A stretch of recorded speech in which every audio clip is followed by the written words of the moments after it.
বাড়িতে ওভেন নেই তাতে কি হয়েছে, আজ আমরা আম আর সুজি দিয়ে এমন একটি কেক বানিয়েছি যা খেয়ে সবাই আঙুল চাটতে বাধ্য হবে। এখন আমের মৌসুম, আর এখন যদি আম দিয়ে স্পেশাল কিছু না বানানো হয় তাহলে তো মৌসুমটাই অসম্পূর্ণ থেকে যায়। তাই আজ ভাবলাম আম আর সুজি দিয়ে একটি মজাদার কেক বানিয়ে ফেলি। প্রথমে আম কেটে পাল্প বার করে নিয়ে সাইডে রেখে দিতে হবে। তারপর একটি ব্লেন্ডার নিয়ে তাতে সুজি, চিনির গুঁড়া, দুধ দিয়ে ভালো করে ব্লেন্ড করে নিয়ে একটি বাটিতে নিয়ে নিতে হবে। এরপর আমের পাল্প গুলো ব্লেন্ড করে নিতে হবে। এরপর একটু রিফাইন তেল দিয়ে আমের পাল্প ও সুজিগুলো ভালোভাবে মিক্স করে নিতে হবে। এটা করতে করতে একটি মজার ঘটনা মনে পড়ে গেল। একদিন মা বলল, বাজার থেকে গিয়ে ধনেপাতা নিয়ে আয়।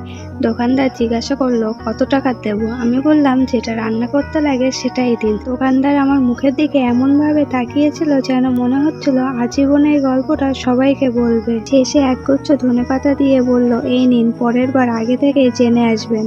যাই হোক, গল্প পরে হবে, এখন আবার রেসিপিতে ফিরে আসা যাক। 1 ঘন্টা রেস্টে রাখার পর আবারও একটু জল দিয়ে ভালোভাবে মিক্স করে নিতে হবে। কেকের ভিতরে কোন ফ্লেভারের কেক আপনাদের সবচেয়ে বেশি পছন্দের সেটা তো আমি জানি না, তবে কথা দিচ্ছি এই ম্যাঙ্গো ফ্লেভারের কেক বাড়িতে একবার বানালে আপনারা পুরো এই ফ্লেভারের ফ্যান হয়ে যাবেন, যেমনটা আমার অবস্থা হয়েছে আর কি।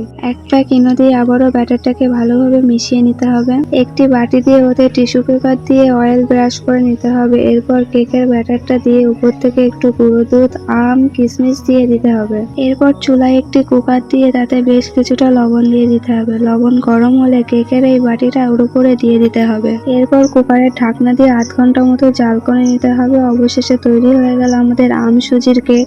আর যদি স্বাদের কথা বলে, একদম নরম, মিষ্টি আর আমের ফ্লেভারে ভরপুর। তাই আপনাদের বাড়িতেও যদি পাকা আম থাকে তাহলে একবার এই কেকটা বানিয়ে দেখতে পারেন।